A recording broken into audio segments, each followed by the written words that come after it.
is one of my favorite classic board games. That's not really saying a lot when your competitions are games like Monopoly and Battleship, but I think it is saying a lot when, despite having moved on to more modern games like Decrypto, Codenames, and Dixit, we still managed to have occasional game nights where we play Clue. So of course, I had to watch the Clue movie, no surprise there. The big surprise was how much I ended up loving it. Seriously, it's one of my favorite movies. It's funny, well acted, and extremely quotable. How can you make jokes at a time like this? It's my defense mechanism. With all that said, man, does this movie have a lot of plot contrivances. Because of that, you can't really look at one ending and go, well, that plot point was extremely improbable. Guess we better rule that ending out. Because all of these endings have improbable plot points. We can't really use the process of elimination like we would in a Clue game. So, what I've decided to do instead is give points to each ending. A negative point for every improbable plot point, and a positive point for every believable plot point. But before we start, we need to set up everything we need to know for every ending of this movie. Let's set up the scene. During the beginning of the movie, Mr. Body gives every guest a lethal murder weapon. Miss Scarlet with a candlestick. A candlestick? What's this for? Mrs. White with the rope, Mr. Green with a lead pipe, Colonel Mustard with a wrench, Professor Plum with the gun, and Mrs. Peacock with the dagger. Remember this, because they'll add to the positive points later. Before all the endings are revealed, there are 6 murder victims. Mr. Body, the chef, the motorist, Yvette, the cop, and the singing telegram girl. Now let's examine how every victim was killed. Mr. Body was killed twice. The first time in the study, when there was an attempted gunshot at him. Turns out he was faking his death. And the second time, where he's found in the bathroom with a bloody forehead and the candlestick nearby. The chef was killed with a dagger in the kitchen. The motorist was killed with a wrench in the lounge. Yvette was killed with a rope in the billiard room. The cop was killed with a lead pipe in the library. And the singing telegram girl was killed with a gun at the door. Da-da-da-da-da-da. I am your singing telegram. By the way, did you guys know this is Jane Weedlin from the band The Go-Go's? I sure did the first time I watched this movie. Anyway, let's start with ending 1.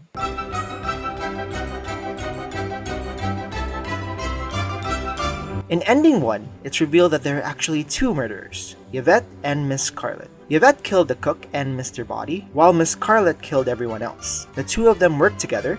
You used her the way you always used her. Which already raises some questions. First off, when did Yvette and Miss Scarlet get a chance to ever talk in private? How could I have known about the secret passage? Easy. Yvette told you. When? Never in this movie do Miss Scarlet and Yvette have a chance to be alone together. Well, until Yvette dies, that is. Did Miss Scarlet and Yvette have a conversation before this movie happened? Did Yvette know Mr. Body would gift all 6 of them with a lethal weapon? Why would you even want to help Miss Scarlet in the first place? They don't work together anymore, do they? You knew Yvette too, didn't you? Yes, she worked for me. Exactly. Worked for you. She doesn't work for you anymore, so why would she bother telling you about the secret passage? Again, nowhere in this film are Miss Scarlet and Yvette shown to be alone together. So, I have to assume Yvette told Miss Scarlet about the secret passages before the movie started. So I guess Yvette and Miss Scarlet are still working together and Miss Scarlet lied about Yvette no longer working for her? In that case, when did she become a maid? Anyway, I understand Miss Scarlet's real business is secrets. I don't think they know my real business. My business is secrets. And Yvette found them out for me. So maybe that was Yvette's disguise, a maid with a foreign accent. I guess this could happen, but before the party starts, Miss Scarlet tells her about the invite and goes, "You work here, don't you? What can you tell me about this place?" And Yvette tells her all about the secret passages. Alright, I guess this checks out. That being said, I still find it hard to believe that when Mr. Body turns off the lights, Miss Scarlet could have ran to Professor Plum, grabbed his gun, and fired towards Mr. Body. Even if the floor was carpeted so you couldn't really hear her footsteps, it's still too much for me to believe she could have done all those in the dark, especially when she's nowhere near Professor Plum. Anyway, Yvette hears this gunshot and, through the recording, hears Mr. Body is dead instead of Wadsworth. It's not Wadsworth. Is he alive? Mr. Body. How she could have possibly known the same person who turned on the lights was the same person who dropped the weapon, just from sound alone, is ridiculous. How could she have possibly known for sure that she could sneak in and there'd be a weapon near the door for her to pick up? But maybe she was just taking her chances. If she did, she got really lucky. So while they were all examining the bullet hole, well, let's let Wadsworth explain it. And while we all examined the bullet hole, she crept into the study picked up the dagger. Yeah, no way she could have done that. First off, she sure took her chances again, didn't she? How could she have possibly known all of them would still be inspecting the bullet hole by the time she sneaked in? What if one of them was standing by the doorway? How would she explain herself trying to pick up that dagger? Even when they were all examining the bullet hole, you can clearly see some of them turning their back. There's not one chance not one person wouldn't have noticed. The study isn't that big. Someone could have easily seen Yvette sneak in through the door. And even if they were all facing the other way, the door was wide open in this shot. They really didn't hear the door creak or the doorknob turn. I seriously doubt she had the time to be delicate with her door opening, if she was such in a hurry to kill the cook. So that's one negative point for nobody seeing her, and another negative point for nobody hearing her. And then she, well, let's let Wadsworth explain again. Ran to the kitchen and stabbed the cook. We didn't hear the cook scream, because Mrs. Peacock was screaming about the poisoned brandy. Yeah, again, no. How could Yvette have possibly known Mrs. Peacock would drink the brandy and scream? How would she know she would be able to stab the cook in sync with Mrs. Peacock screaming? Was she just hoping the kitchen would be far away enough so that they couldn't hear the cook scream? She sure took her chances again. Then Yvette returned to the billiard room. She screamed, and we all ran to her. So if Yvette was murdering the cook while they were all talking about the poison brandy, how would she have known to scream because she drank the brandy too? But why were you screaming in here all by yourself? Because I am frightened, me too. I also drink the cognac. We all ran to the kitchen to see the cook. Yvette hid in the study to check that Mr. Body was dead. He got up and followed them down the hall, so she hit him on the head with a candlestick and dragged him to the toilet. This one checks out. During the scene where they're all running to the kitchen, Yvette isn't running with them. She's also not there when they're in the kitchen inspecting the cook's body. She kind of just magically reappears when they're bringing the cook's body back to the study. So those are Yvette's 2 murders. Miss Scarlet would commit the remaining 4. Let's see how they check out. You killed a motorist when we split up to search the house. Before the motorist died, Miss Scarlet and Colonel Mustard separate. Miss Scarlet stays in the ballroom while Colonel Mustard checks the kitchen. I'll search the kitchen. So yes, she did split up with her partner. That means she would have been able to sneak into the lounge without anyone noticing. But if she's the mastermind behind all the murders, what's up with this scene?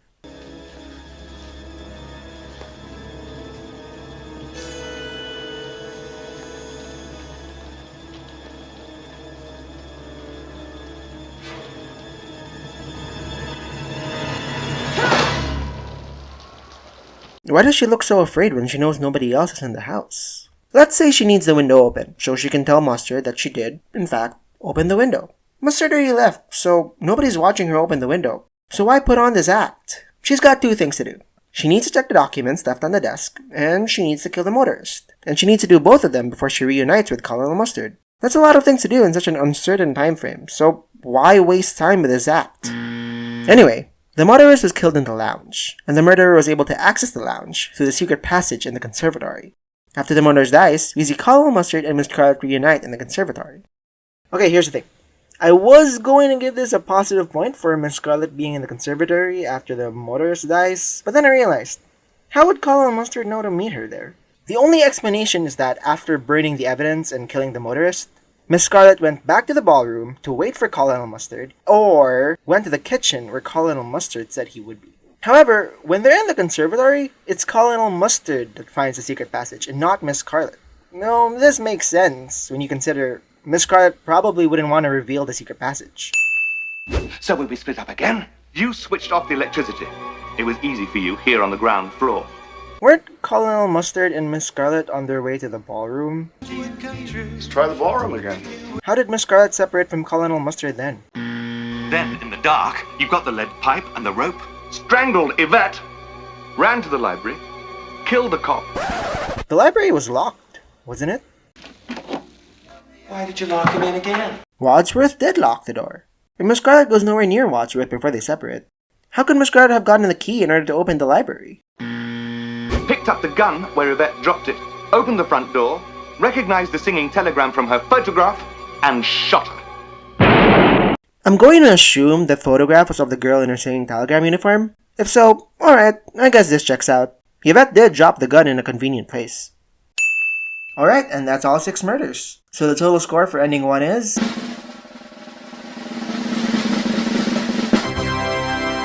I do want to add that in the official rules of Clue, Miss Scarlet always goes first. And Miss Scarlet's ending is the first one in the movie. I thought that was pretty cool, although I have no idea if that was intentional. Now, on to the next ending.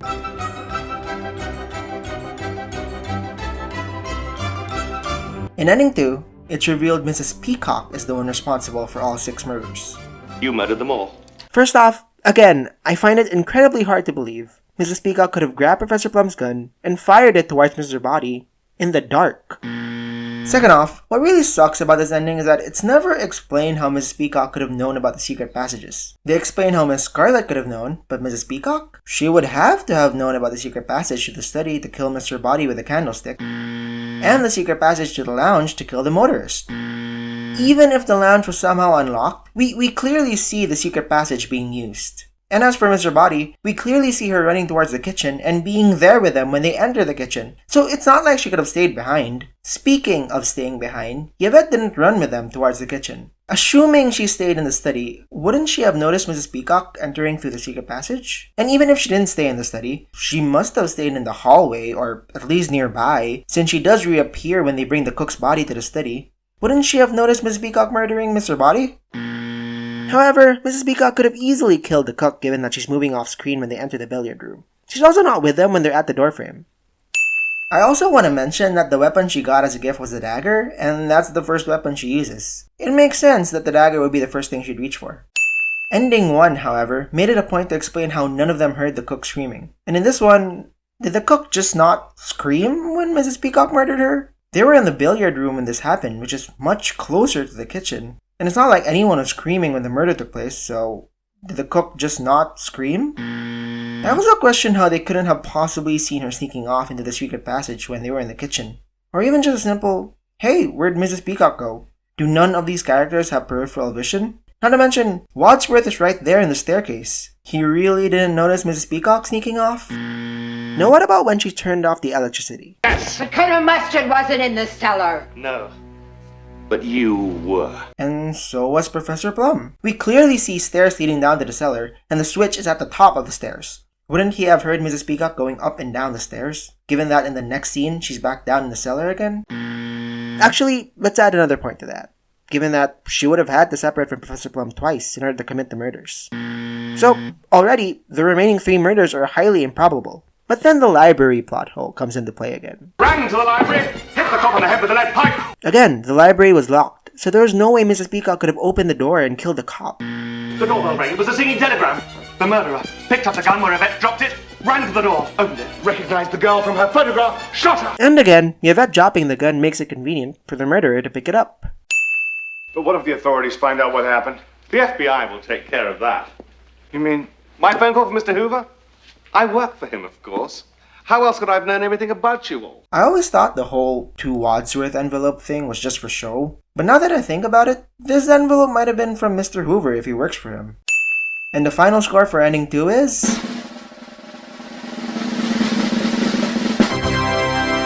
And now, the third ending.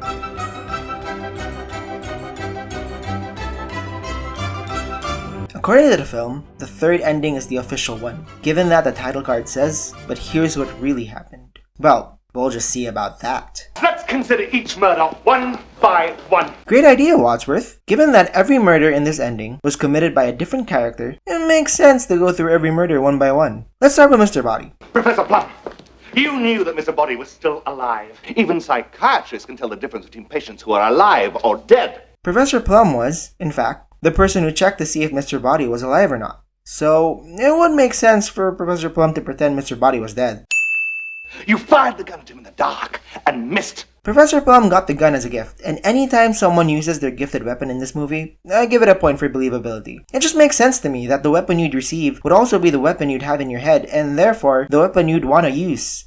It also makes sense considering how he already had the gun, so trying to shoot Mr. Body in the dark wouldn't have been that big of a problem for him. Now what about the second time Mr. Body is killed? So you pretended he was dead. That's how you were able to kill him later, unobserved. That's right!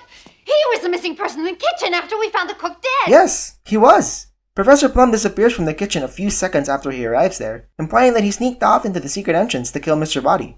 But again, Professor Plum would have had to have known about the secret passage, and how he knows is never explained. And again, how did not a single one of them notice Professor Plum suddenly disappearing? Speaking of the kitchen, who killed the cook? You killed the cook. She used to be your cook. Mrs. Peacock did. We've already explained in the previous ending how this was possible. Except that, once again, how could they have not heard the cook scream? The motorist was killed by Colonel Mustard, but in order for him to commit this murder, he would have had to have known about the secret passage, and again, it's never explained how he knows about it. He did, in fact, separate from Miss Scarlet. As established in the first ending, he told Miss Scarlet that he would go check the kitchen. I'll search the kitchen. And again, I give points whenever a character uses the weapon they received as a gift. The next murder is Yvette, and this one was committed by Mrs. White. I went upstairs with you. Yes, you, Mrs. White. And while I was in the master bedroom, you hurried downstairs and turned off the electricity, got the rope from the open cupboard, and throttled Yvette. Alright, a few problems. First off, after the electricity goes off, we see Mrs. White here in the bedroom. So how could she have gone down and turned off the electricity?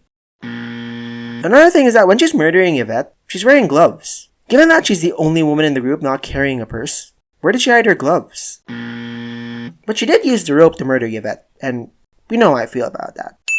Next up, we've got Miss Scarlet killing the cop in the library, and we've already established the library was locked, so... And again, how did she separate from Colonel Mustard without him noticing? The final murder is the singing telegram girl, who was killed by Wadsworth. Given that after this scene happens, Wadsworth is seen going, I'm coming! this adds to the believability, because Wadsworth would have just come from downstairs.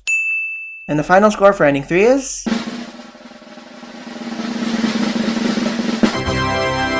Huh, so I guess ending 3 is the most believable ending. Brilliantly worked out. Time Machine Reviews. I congratulate you. Me too! Thank you so much for watching this video. I hope you enjoyed it. If you did, please consider subscribing. My next video is going to be about The Simpsons, so if you're interested in watching that, I'd really appreciate you subscribing. And let me know in the comments below, what's your favorite classic board game? Aside from Clue, I also really enjoy Balderdash, and maybe Cranium if that counts. Again, thank you for watching, and I hope to see you in the next video. Bye for now!